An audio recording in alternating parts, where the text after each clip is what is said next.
So Dennis, NASCIO's put a pretty public focus lately on business relationship management. How are you approaching BRM in your role?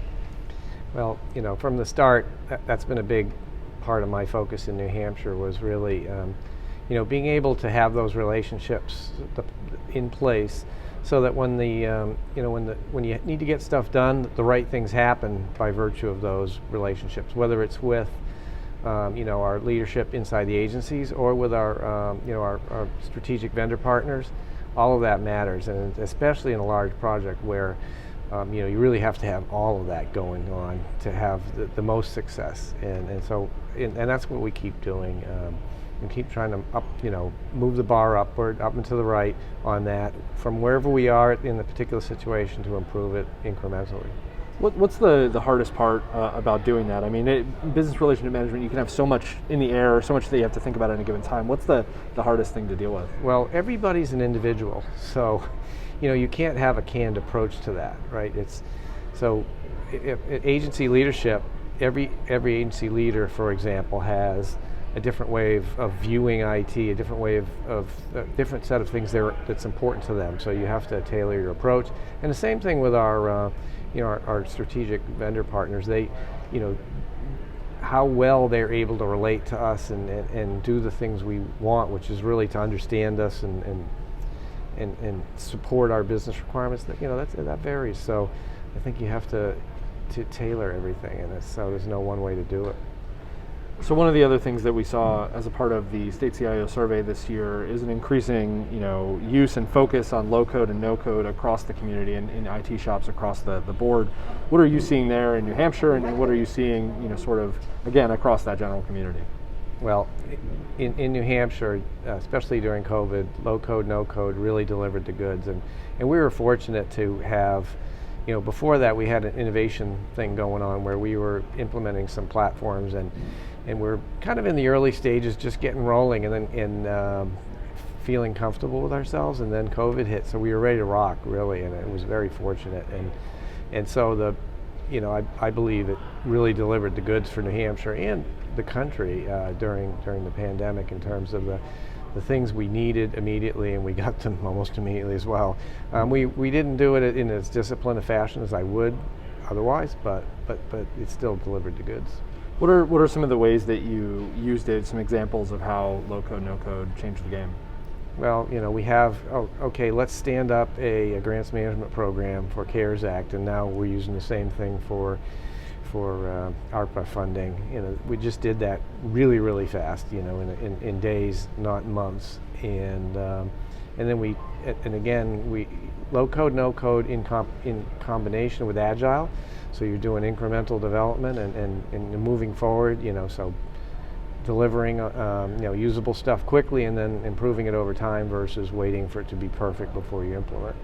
You talked about CARES and ARPA as well. I mean, relief funding is giving states some flexibility in funding that they haven't had in a long time, and obviously it's a shame that it took a pandemic to make that happen, but relief funding is a thing, and it's now really going to change the game for state governments. How are you prioritizing some of this money?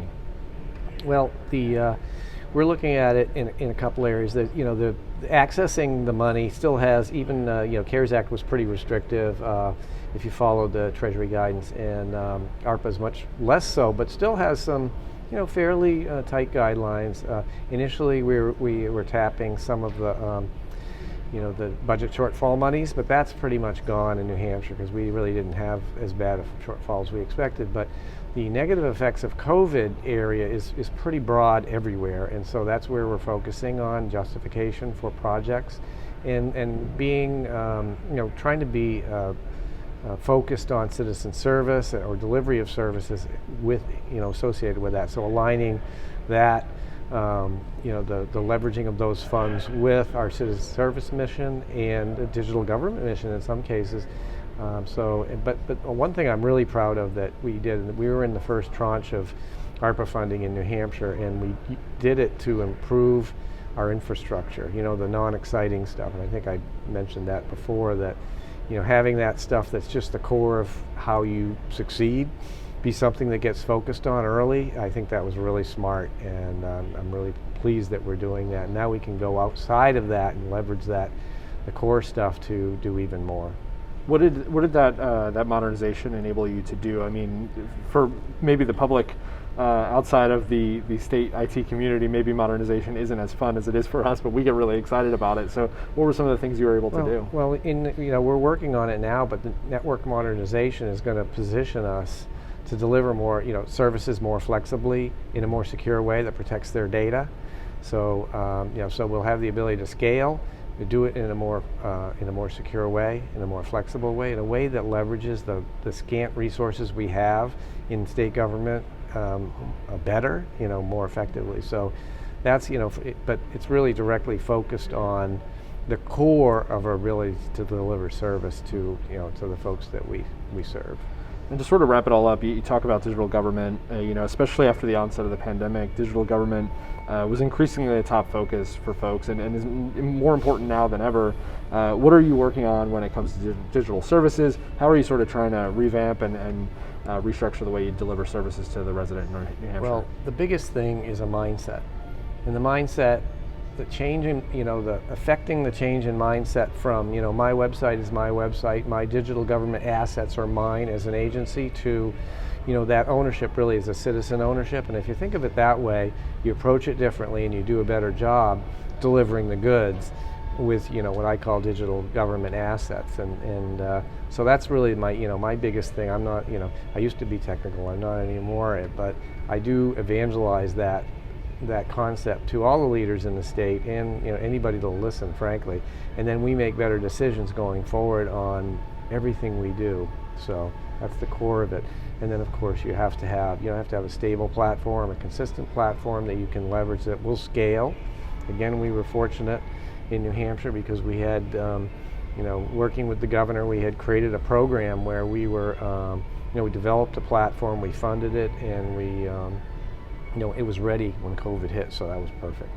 I lied when I said it was last question. With the real last question here, you're wrapping up your time as NASCIO's president.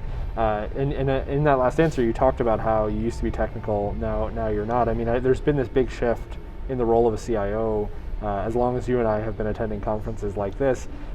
Tell me about what you've seen as that shift has happened, and how, as president, you've worked to have more conversations about the future of that role. Well, you're right. I mean, the shift has been consistently towards getting away from how we deliver value. Well, in the old days, I programmed something, and now it's I facilitated the delivery of a service. So I think that's an important change that needs to happen. It's really the core of what NASCIO stands for, right? Is one of the tenets is elevating the role of the CIO, and so if the CIO can speak in terms that resonate to the legislature and the governor and those influencers in the state, then we're going to do a better job in the end. We will have more credibility with everybody, and then we'll be able to execute on the things we need to do. So I think I love the shift and the way it's going, and I think it will be a good thing for states.